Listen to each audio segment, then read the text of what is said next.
역사인지 전설인지 알 수 없는 전쟁이 있다. 한 여인 때문에 군함 천척이 출범했죠. 발단은 미인 대회였다. 전사들, 전차들, 군마들. 거대한 목마에서 나온 그리스 연합군이 트로이군을 섬멸했다. 성벽이 송두리째 무너졌죠. 드라마틱한 이야기가 3000년을 두고 신화와 전설로 전해진다. 기꺼이 딸을 바쳤습니다. 이것은 분열된 군대의 이야기이자 기만과 야바위, 도둑맞은 보물과 패배와 재앙의 얘기죠. 고대의 무역 중심지 트로이. 트로이는 누구나 누리는 교통요지였습니다. 그래서 전쟁이 그치질 않았다. 동과 서의 충돌이었습니다. 그 진상을 캐는 일에 고고학자, 역사학자, 군사 전문가들이 동원됐다. 한 명의 미인 때문에, 복수심 때문에 파괴되어 사라졌다는 전설은 사실일까? 도시국가 트로이는 정말 있었던 것일까?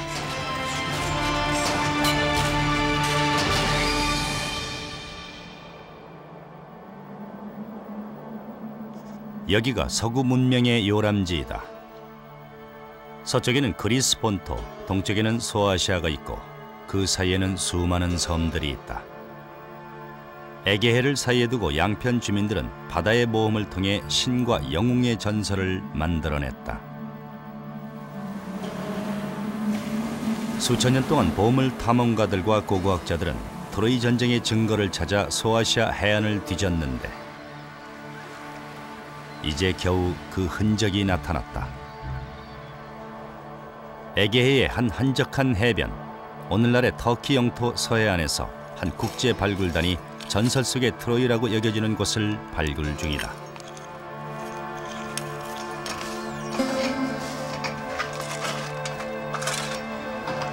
그들은 궁전과 번화한 상가들이 들어차 있던 6000여 평 넓이의 트로이 성을 찾았다고 주장한다.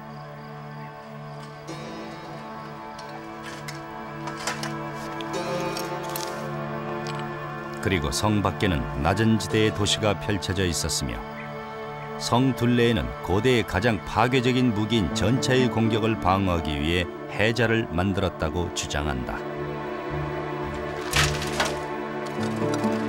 만프레트 코르프만은 1988년부터 이 발굴을 맡고 있다. 지금은 아무것도 안 보입니다. 그냥 들판의 맨 땅일 뿐이죠. 하지만 이곳에 도시가 묻혀 있습니다. 코르프만은 이 불모지에 그리스에 맞섰던 도시국가 트로이가 있었다고 주장한다. 후기 청동기 시대에 여기서 트로이와 그리스의 군대가 전쟁을 벌였다는 것이다. 하지만 트로이에 관한 모든 것들이 그렇듯이 확실한 증거가 없다. 학자들 가운데도 코르프만의 주장의 신빙성을 인정하지 않는 사람들이 많다. 여기가 고대 트로이가 있던 곳일까? 트로이는 정말 있었던 것일까?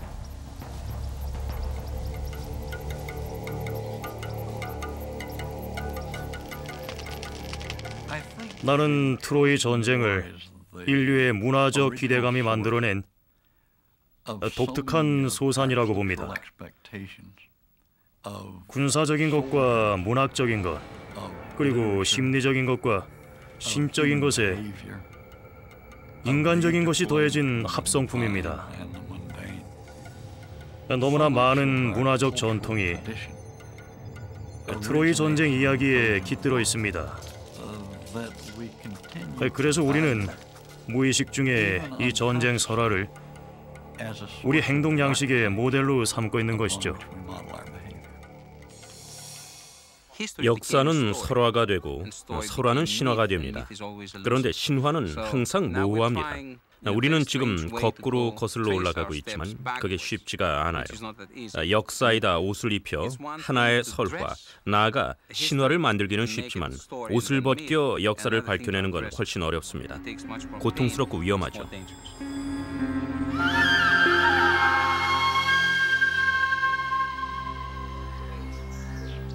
오늘날의 학자들은 트로이의 실제 여부를 의심하지만 고대 역사가들은 트로이의 존재를 믿어 의심치 않았다. 헤로도토스, 타키토스 등 고대 주요 역사학자들은 트로이 전쟁이 실제로 있었던 역사적 사건이라고 생각했습니다. 여기 트로이가 있었음직한 해변에서 고전 문학자 로버트 갈란드 교수가 전설을 들려준다. 고대 세계의 중대사는 대개 신화로 시작됩니다. 펠레우스와 테티스 여신이 결혼을 했답니다. 그리고 이 부부는 후에 아킬레우스를 낳았고요. 아킬레우스는 트로이 전쟁의 그리스 쪽 대표 장수죠. 그런데 모든 신들이 이 결혼식에 초대받았지만 한 명만은 제외됐습니다. 프라의 여신 앨리스를 결혼식에 초대하지 않았던 겁니다. 왕따당한 브라의 여신은 심술을 부렸다. 그녀는 최고의 미인에게라고 쓰인 황금 사과를 내놓았다. 헤라, 아테나, 아프로디테 세 여신이 서로 자기 거라고 우기다가 결국 제우스에게 갔다. 제우스는 자기는 슬쩍 빠지면서 그 판단을 트로이의 미남 왕자 파리스에게 맡겼다. 그러자 세 여신은 파리스에게 뇌물을 주며 아양을 떨었습니다. 파리스는 절세 미녀를 주겠다며 유혹한 아프로디테 편을 들어서 황금 사과를 아프로디테에게 주었습니다. 그런데 문제가 있었죠. 그 미녀는 바로 스파르타의 왕인 메넬라우스의 아내 헬레네였습니다. 파리스는 공물을 가장하고 바다를 건너 스파르타로 갔다. 마침 메넬라우스 왕은 부재 중이어서 파리스는 왕비 헬레네를 쉽게 훔쳤어요. 이래서 트로이 전쟁의 회오리가 일기 시작했던 겁니다.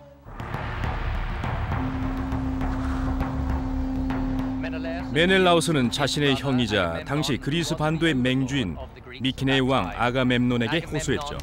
아가멤논은 전 그리스의 도시국가 왕들을 소집해서 동생이 당한 변고를 이야기하고 복수전에 동참을 촉구했던 겁니다.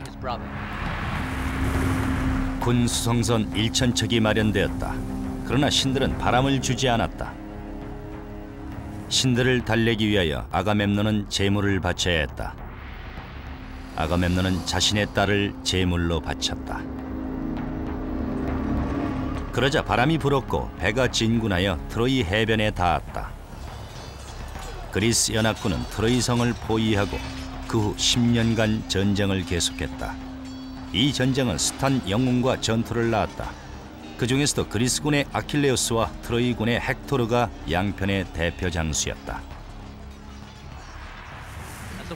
전쟁은 10년이나 질질 끌었습니다. 그렇게 오래 끌자 그리스군은 꾀를 내어 유명한 트로이의 목마 작전을 폈습니다. 그리스군이 철수하자 트로이군이 성 밖으로 나왔습니다. 그리고는 거대한 목마를 성 안으로 끌어들이기 위하여 자기네 성벽을 헐었죠. 그 목마 속에 그리스군이 숨어 있는 줄도 모르고 말이죠. 밤이 되어 트로이군이 승리를 자축하는 사이 목마 속에 그리스군이 밖으로 나와 트로이 성을 파괴하고 강탈했습니다.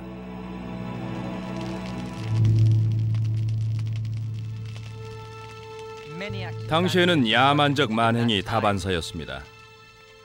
트로이 왕 프리아모스는 제단에서 피살됐고 카산드라는 강간당했고요. 헥토르의 어린 나들은 트로이 성벽에서 떨어져서 머리가 부서졌습니다. 트로이는 철저히 파괴되어 아무것도 남은 게 없게 됐죠.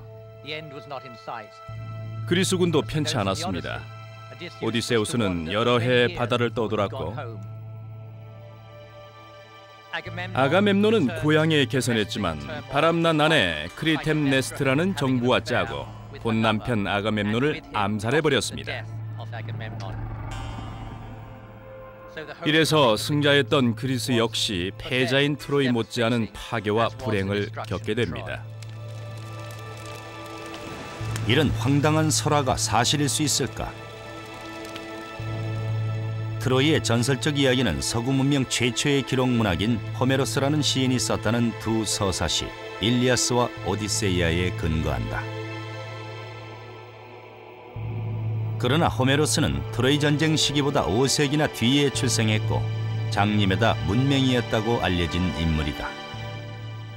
호메로스는 트로이 전쟁의 첫 증인인 셈이지만 이 전쟁은 호메로스 시대보다 500년이나 앞서서 일어난 전쟁입니다. 그러니 호메로스를 어떻게 믿죠? 과연 우리는 이 눈먼 사람의 기록을 믿어야 옳은가? 탐욕, 부정, 재물, 강간, 피, 전쟁, 파괴, 그리고 기만의 이야기. 호메로스가 기록한 이야기는 역사적 사실일까?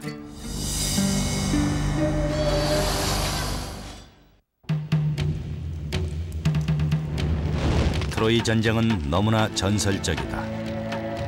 서구 문명 최초의 대전쟁 기록.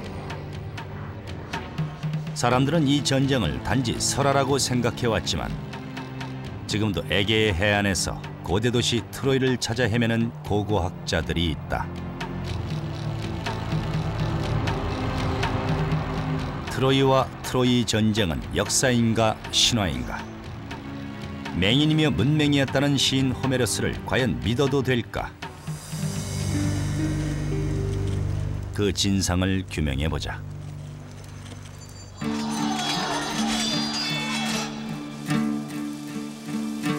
호메로스란 인물 역시 트로이나 다름없이 역사와 신화의 혼합물이다. 호메로스는 서구 문명 최초의 문학 작품인 일리아스와 오디세이아의 저자라지만 그가 실존 인물이란 증거는 없다.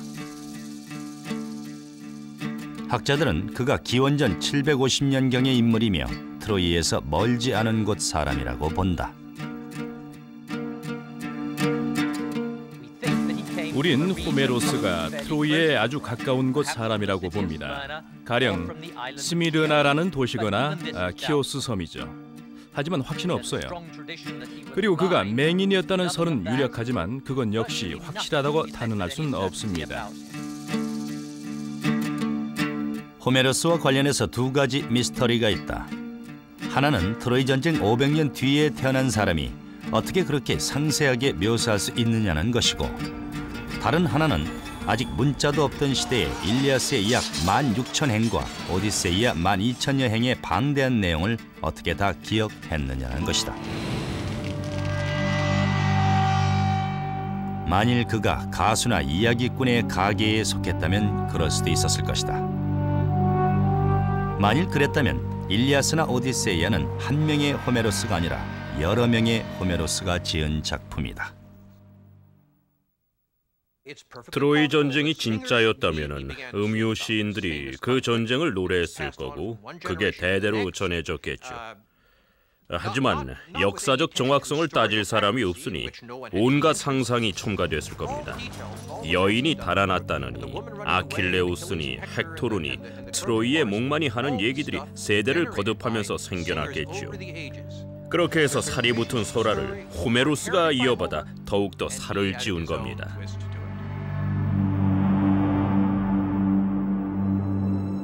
하지만 호메로스가 음유시인 집안 출신이었다고 해도 과연 그 많은 내용을 다 기억해서 그걸 글로 정확하게 옮기는 게 가능했었을까? 1930년대에 미국 학자 밀맨 페리는 최초의 휴대용 녹음 장치를 가지고 노래 속에 나오는 옛날로 거슬러 올라가 보려고 모색한 바 있다. 페리는 발칸 반도에 있는 세르비아의 외진 옛마을을 찾아가 호메로스처럼 옛날의 전투나 영웅을 노래하는 음유 시인을 만났다.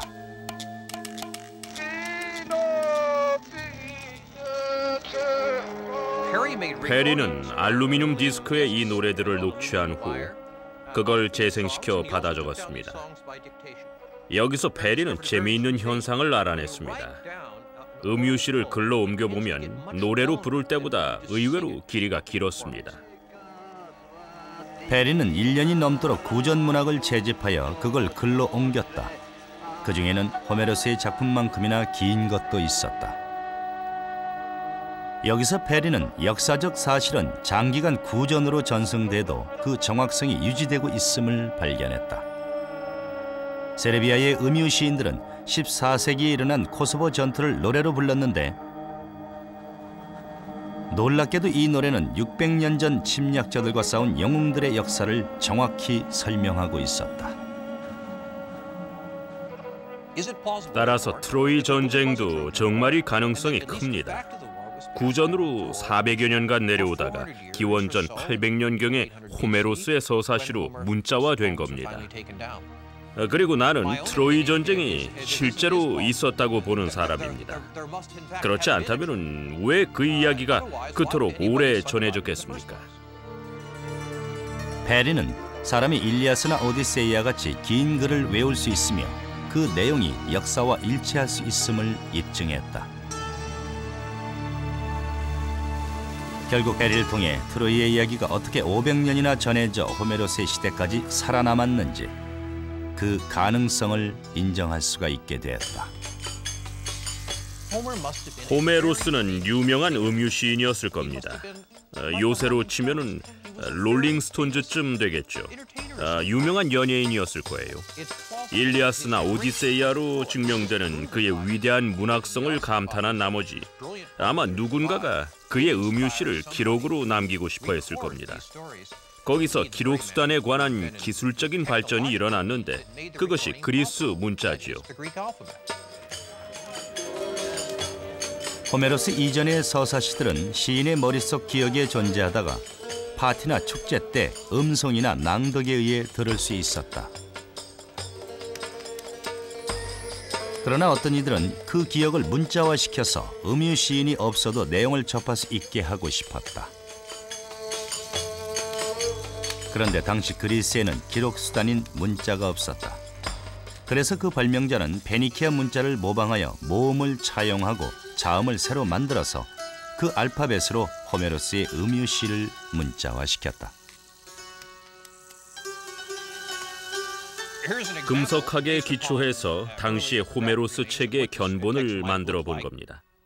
책은 오른쪽에서 시작해서 쭉 읽어나가 그 줄이 끝나면 마치 밭갈이하는 소가 되돌아서듯 다음 줄에서는 반대편으로 되돌아 읽어오는 방식이었어요. 그리스인들은 이런 필기법을 밭갈이에 비유해서 설명했습니다. 그래서 그리스 역사상 처음으로 문자로 쓰여진 이 트로이 이야기는 보다 많은 독자들에 의하여 더 많은 감동을 주었을 것이다.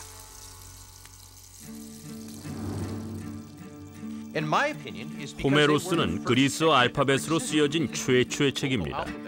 호메로스의 쓰기 방식을 그 후에 나온 책들이 따라했습니다. 그런 필기법이 계속됐죠.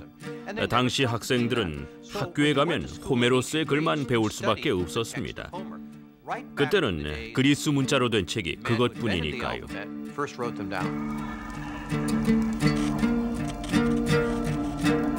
호메로스의 트로이 이야기는 당시 언어와 문학을 가르치는 유일한 교재였으니 서구 문명의 출발점인 셈이다. 그 이후 3000년 동안 그의 트로이 이야기는 그리스, 로마, 르네상스, 셰익스피어, 심지어는 헐리우드의 영화인들에게까지 영감을 주었다. 그러나 여러 세기를 내려오며 트로이 이야기는 윤색이 거듭됐다. 이미 호메로스 때도 폐허이던 트로이의 본 모습은 세월의 먼지에 파묻혀 실종되었다. 그러다 19세기 말 전쟁과 피와 욕망과 속임수를 다룬 호메로스의 서사시에 감동받은 한 부유한 모험가가 트로이의 보물과 진실을 찾아 나섰다.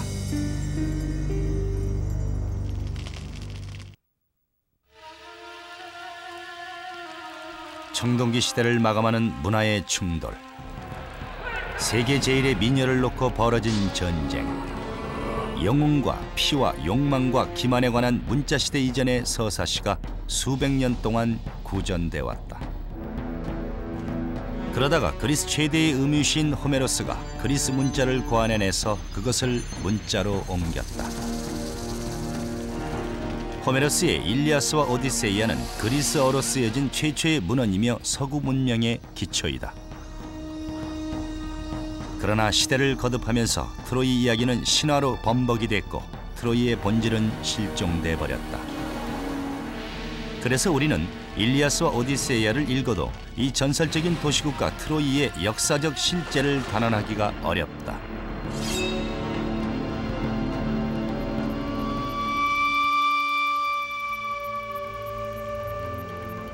(1927년 7월 6일) 수세기에 걸친 오토만 제국의 지배에서 풀려난 그리스는 독립을 얻어 새로 태어났다. 유럽은 다시 그리스에 관심을 갖게 됐고 호메로스는 트로이 열풍에 불을 붙였다. 한 손에 곡괭이를 다른 한 손에 일리아스를 든 독일 태생 미국인 백만장자 하인리 슐리만이 트로이 발굴에 나섰다. 하인리 슬리만은 매력 있는 사람이죠. 19세기 월가에서 거부가 됐고 러시아 투기로 큰 돈을 벌었습니다. 캘리포니아 골드러시 때 또 돈을 벌었고요.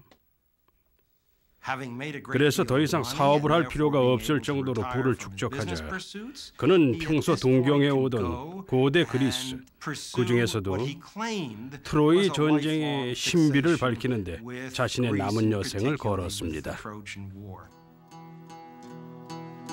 하인리 슐리만은 황금을 찾는 데 선수였다. 골드러시 때 그랬고 짜르 시대 성 베제르부르크에서 그랬다. 그는 부와 모험이라는 두 마리 토끼를 쫓아 베두인 복장으로 변장하고 메카에 잠입하기도 했다. 1868년 그는 아테네로 가서 에게해 해안을 뒤지며 호메로스의 전설에 따라 트로이의 자취를 찾아다녔다. 그는 고고학자는 아니었지만 호메로스에 대해서 어떤 신성한 믿음을 가졌습니다. 일리아스가 그의 성경이었죠. 그래서 아무도 생각지도 않았고 찾지도 않았던 것을 슐리만이 처음 발견하게 된 겁니다. 슐리만은 우선 호메로스의 일리아스에 나오는 그런 장소를 찾았다. 두 나라 군대가 맞붙어 싸울 정도의 땅이라면 스카만더 강과 시모이스 강 사이의 평야일 것이다. 그리고 그 평야에는 아킬레우스가 헥토르의 시체를 끌고 돌아다니는 광경이 내려다 보였던 트로이 성이 있을 만한 구릉지대가 있어야 한다.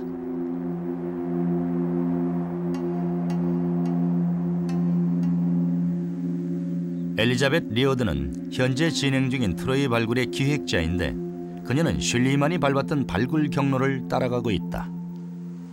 하인리 슐리만은 호메로스가 실제로 전쟁이 치러졌던 장소를 정확히 묘사했다고 굳게 믿었습니다. 그리고 그 장소가 바로 여기 히살리크이며 여기에 트로이 성이 있었다고 판단했습니다. 그래서 이 지역을 안반 바다까지 파내려가다 보면 반드시 호메로스가 그의 작품에서 노래한 트로이가 나올 거라고 믿었습니다. 1870년 슐리만과 그가 고용한 수백 명의 인부들은 언덕의 남과 북, 동과 서를 잇는 참호를 파면서 수천 년 전의 문명의 흔적을 찾아 헤맸다. 결국 트로이의 평원은 슐리만이 박아놓은 말뚝으로 어지러워졌다. 그는 수년 동안이나 발굴을 계속했지만 트로이는 나오지 않았다. 그는 절망했다. 그는 뭔가 거창한 발견을 기대했어요. 그런데 이 사람은 참 행운하였습니다. 발굴 마지막 해가 저물 무렵 큰 발견을 했거든요. 그는 이 커다란 성벽을 탐사하던 중 조그만 고립 지역을 발견했고 거기서 금부치들을 발견했습니다. 이것으로 그는 세상의 이목을 집중시키겠다는 목적을 달성하게 되죠. 황금컵과 황금 술잔들, 곱게 연마한 돌, 각종 보석. 1873년 슐리만은 자기 아내를 이 보물로 마치 헬레네처럼 치장시켰다. 그리고 터키로부터 보물들을 밀반출했다. 그리고는 트로이의 보물을 발굴했다고 주장했다. 세계는 그의 발표에 현혹됐다. 하인리 슐리만, 전설의 트로이를 찾다. 그러나 이는 허풍이었다. 슐리만이 발견한 금부치들은 프리아모스 시대를 2500년이나 앞선 것이니 트로이 것이 아니었다. 또 설령 트로이 시대의 것이라 해도 그것은 도굴품이었다. 호메로스에 심취한 사람은 슐리만이 처음은 아닙니다.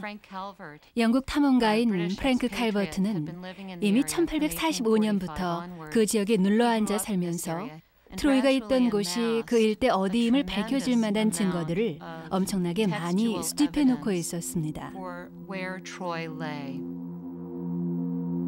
슐리만이 터키에 처음 왔을 때 트로이로 여겨지는 후보지가 몇 군데 있었다. 그러나 칼버트는 자기가 소유한 구릉지대 히살리크가 바로 호메로스의 일리아스에 나오는 트로이의 도시 일리움이라고 확신했다. 그래서 슐리만은 칼버트를 찾아갔다. 1868년 8월 슐리만이 칼버트의 집을 방문했을 때 그 집에는 칼버트가 히살리크에서 수집한 온갖 공예품들이 가득 차 있었습니다.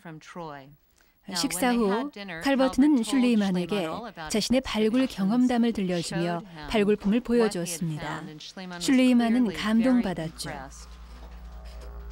슐리만은 아테네로 돌아가 자신은 한 발짝도 디뎌보지 않은 트로이 땅에 대한 책을 썼다. 그러니 세부적인 것을 알 리가 없었다. 슐리만은 편지로 칼버트에게 질문을 하곤 했는데, 예를 들면 구릉의 높이가 20m였소? 아니면 100m? 이런 식이었죠. 슐리만이 이런 질문을 했다는 것은 그가 현장의 상황에 관한 지식이 전무했다는 걸 뜻하죠.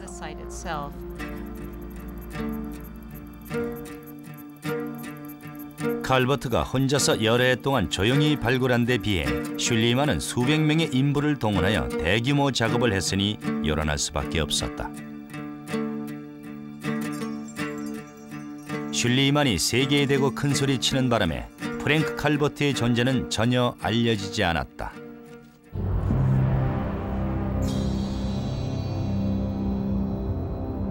발굴품이 트로이 시대의 것이 아니고 그것도 프랭크 칼버트의 발굴지에서 훔친 것이라는 비난을 받았지만 슐리만은 히살리크가 트로이가 있던 곳이고 트로이 전쟁은 실화라는 인상을 남겨주었다. 하인리 슐리만은 자신의 생애와 전 재산을 트로이가 역사적으로 실제 했었다는 사실을 증명하는 일에 바쳤어요. 그 점에서 그를 존경합니다. 오늘날 우리가 트로이는 혹시 진짜가 아닐까 하게 된 것은 순전히 슐리만의 덕입니다. 그가 아니었으면 트로이 전쟁을 그저 하나의 신화로 생각하고 넘어갔겠죠. 하지만 가장 철저한 트로이 신봉자였던 하인리 슐리만조차 트로이의 실제를 증명할 그 무엇도 발견하지 못했다. 하지만 이 폐허 어디인가에 트로이 전쟁과 도시국가 트로이가 역사적 실제임을 입증하는 보물이 묻혀 있을런지는 알 수 없는 일이다.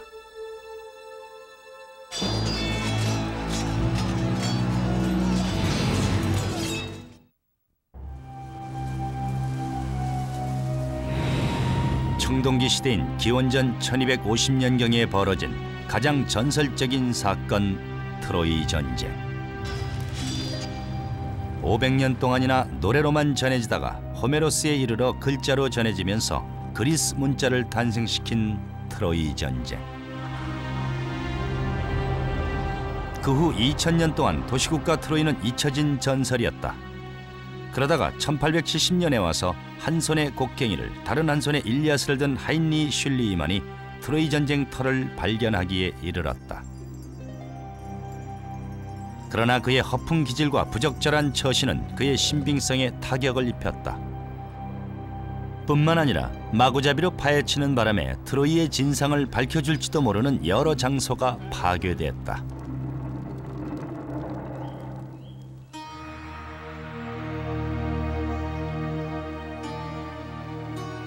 이 돌투성이 땅을 어떻게 고대 트로이라고 말할 수 있을까? 슐리만 자신도 결국은 고백했다. 그것은 순전히 시이다. 트로이는 신화이고 히살리크는 언덕일 뿐이다. 그는 여러 기고문에서 밝혔습니다. 난 내가 한 일에 만족한다. 나는 물론 트로이를 발견했지만 실망스럽다. 호메로스가 설명한 트로이에 대해 내가 발견한 트로이는 훨씬 작기 때문이다. 그러니 결론적으로 시살리크는 호메로스의 트로이가 아니란 말이다. 1890년에 슐리만이 죽은 후 그의 아내 소피와 발굴 책임자 빌헬름 도펠트는 시살리크 언덕을 이루는 여러 지층을 확인하고 연대별로 번호를 매겼다. 그 과정에서 그들은 슐리만이 너무 깊이 파들어간 걸 알았다.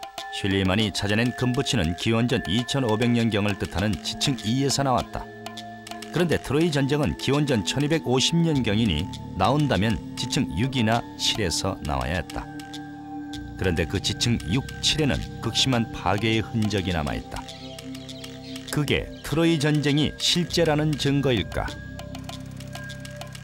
1932년 고고학계에서 가장 존경받는 신시내티 대학 교수 칼 블레겐이 현장에 도착했다. 그리스 본토에서 발굴 작업을 마친 블레겐은 유럽의 청동기 시대를 보다 넓은 시야에서 보기로 하고 트로이라고 알려진 이곳까지 발굴의 범위를 넓혀 터키로 갔죠. 블레겐은 이 지역 전체를 다시 검사한 후 트로이는 지층 6에 있을 거라고 결론지었다. 그 위 지층 7에서 그는 밀집된 주택촌을 발견했다. 그 주택촌은 마치 포위한 적에 대항하는 것처럼 성곽이 둘러쳐 있었다. 그렇지만 블레겐의 발견 역시 호메로스가 설명한 그런 크기가 못되었다. 트로이는 여전히 신비로 남게 되었다. 그런데 1982년 이번에는 만프레트 코르프만이 트로이를 찾았다.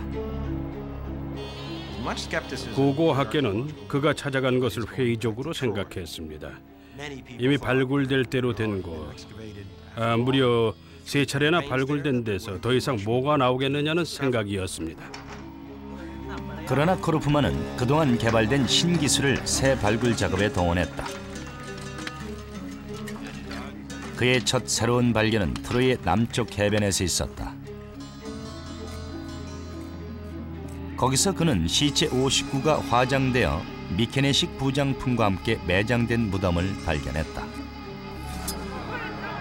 이것이 그리스군 진영이고 시신들은 트로이와 싸웠던 그리스 병사들이 아니었을까.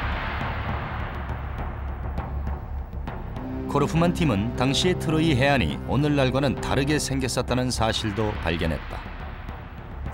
트로이 전쟁 당시의 해수면은 트로이 성곽에 좀 더 가까운 위치까지 올라와 있었다. 그리고 최근 들어서 코르프만은 자기 탐지기를 이용하여 고대에 많이 있었던 곳으로 추정되는 곳으로부터 400m쯤 되는 지점에서 트로이 성곽의 흔적을 발견했다. 그런데 그 벽은 실은 그리스군의 도랑벽이었다. 여기 이 사진은 엑스레이 사진처럼 땅속이 들여다보이는 사진입니다. 이걸 잘 보면 옛날에 도랑이었던 것으로 보이는 흔적이 있습니다. 코르프만이 발견한 도랑은 지하 안방까지 깊이 파진 걸로 볼 때 방어 목적이었던 것으로 짐작된다. 고고학자들은 트로이 6번 지층의 연대가 이 도랑이 건설된 연대와 일치하는 것을 확인했죠. 트로이 6번 지층은 트로이 전쟁이 있었던 시기이다. 그리고 이 도랑은 호메로스가 일리아스에서 묘사한 방어용 해자와 비슷하다. 그리스군이 자기 진영 방어를 위해 판 도랑에 관한 호메로스의 묘사와 우리가 발견한 방어용 도랑의 형태를 비교해보면 둘은 놀라울 정도로 비슷합니다. 따라서 이건 호메로스가 일리아스나 오디세이아를 쓰면서 설명한 그리스군 진영이었던 바로 그 자리라는 게 거의 틀림없습니다.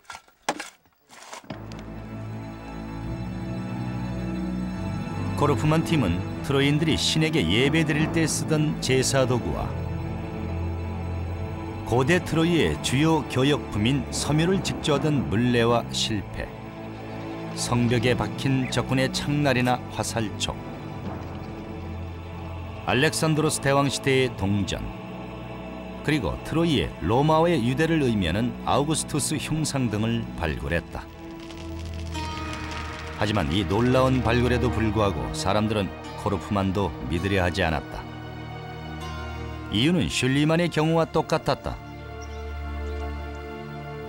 코르프만 역시 큰 도시의 증거를 못 찾은 것이다. 트로이에 관해 우리가 꼭 알고 싶은 것은 시대별로, 시점별로 이 트로이라는 도시의 크기가 어땠는지, 어떻게 성장하고 어떻게 쇠퇴했는지, 도시의 각 부분별로 기능이 어떻게 변화했는지 등등인데, 이건 발굴만으로는 알기 힘들죠. 호메로스가 묘사한 트로이의 크기를 확인하기 위해서 코르프만 팀은 고고학이라기보다는 농업에 관련된 기법을 동원했다. 바로 사이트 서베이 방식이었다. 20m마다 우리는 식물들을 제거한 후 밭을 갈아엎듯 뒤집었습니다. 그리고는 보이는 모든 걸 수집했죠. 도자기, 타일 조각, 땅바닥에 있는 건 모두요. 이건 주거지의 크기와 기능을 측정하기 위한 자료가 됐습니다.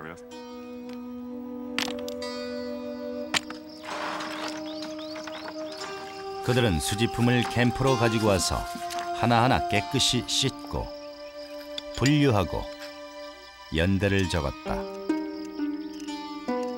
많은 항아리 조각들이 수천 년의 연대를 나타냈다. 올해 우리는 15만 평방미터 지역에서 400개의 지점을 발굴했고 거기서 10만 점 이상의 유물을 발굴했습니다. 무게로는 2톤이죠. 청동기 시대의 도자기 유물치고는 대단히 많은 양이었다. 그 시대는 트로이 전쟁이 일어나기 직전의 시기였다.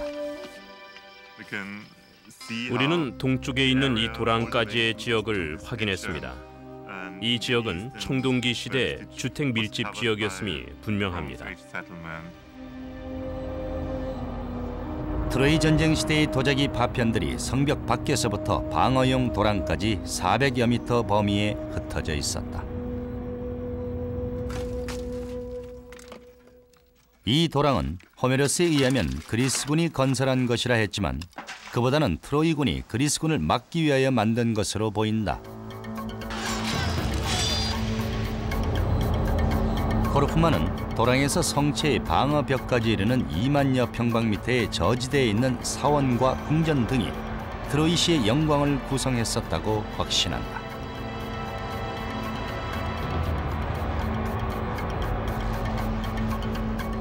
그 정도면 호메로스가 말한 규모가 된다. 그리고 그리스군이 탐낼 만한 크기이다.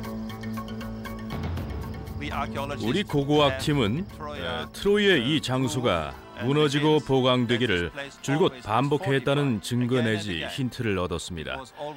이는 이 장수가 항상 방어에 충실했다는 것, 그리고 또한 항상 적이 이곳을 노리고 공격해왔음을 의미합니다. 따라서 이곳에서는 항상 전쟁이 끊이지 않았다고 생각할 수 있습니다. 호메로스 이후 거의 3000년이 지나서 만프레트 코르프만이 결국 트로이의 실제성을 증명하는 것 같다. 그럼 트로이 전쟁의 직접적인 증거는 없는 것일까? 대체 왜 일어난 전쟁일까? 아무리 절세의 미녀라고 해도 한 여자 때문에 그런 파괴적인 전쟁이 일어났단 말인가?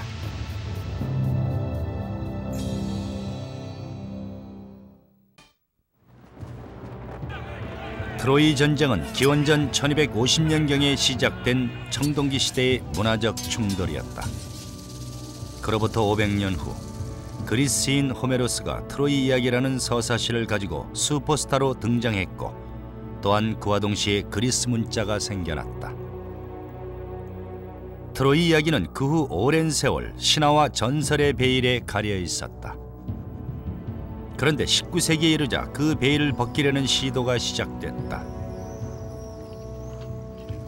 지금도 고고학자들은 트로이의 실제를 증명해줄 증거를 찾고 있다.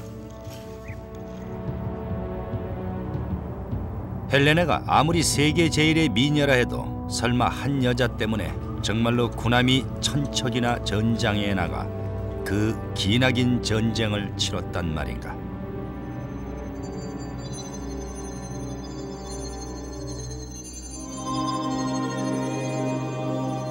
고대 그리스인에게 아름다움은 질서였다. 그것은 나체 조각에 표현되어 있다. 가느다란 허리, 높고 동그란 가슴, 곡선미 넘치는 허벅지. 그 아름다움의 화신인 헬레네를 빼앗은 행위는 그리스인들이 생각할 때 세계 질서의 유린이며 충분한 전쟁 명분이 됐다. 또한 헬레네의 납치는 권력자에 대한 도전이었다. 오늘날의 기준으로도 이는 국제 분쟁의 이유가 될 만하다. This is the guy that tried to kill my dad at one time. 개인 감정 또한 트로이 전쟁 개전에 영향을 끼쳤을 것이다.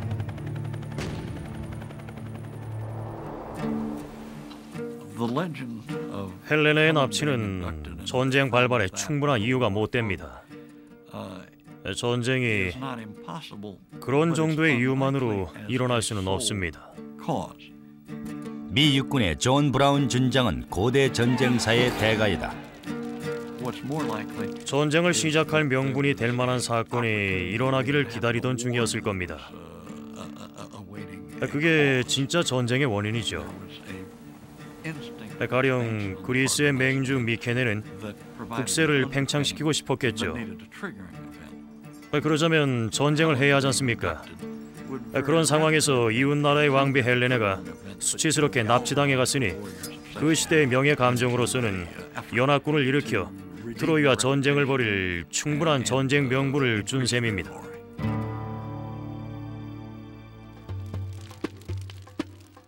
호메로스의 설명에 의하면 그리스 연합군은 미케네 왕 아가멤논의 지휘 아래 1,000척의 함선을 타고 기원전 1250년경 에게해를 건너 트로이로 진군했다. 현대의 전쟁 이론으로 과연 있음직한 일일까? 존 브라운 준장이 당시 아가멤논 왕의 참모총장이 되어 가상회의를 열어보았다. 이 회의에서 정보, 작전, 병참, 인력, 각 방면의 참모들이 각자의 전략을 보고했다.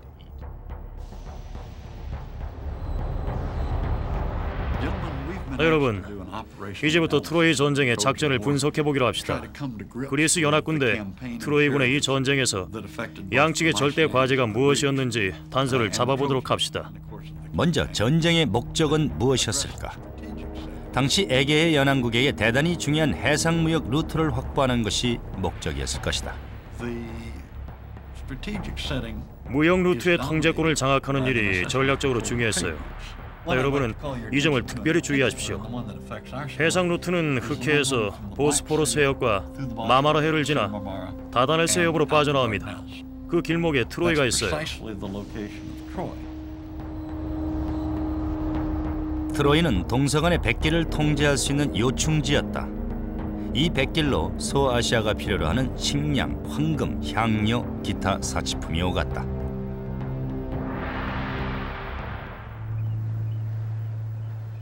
(1984년에) 터키 해안에서 상선의 잔해가 인양된 바 있는데 트로이 전쟁 시기로 추정되는 이 배에는 7개 문명의 보물이 실려 있었다.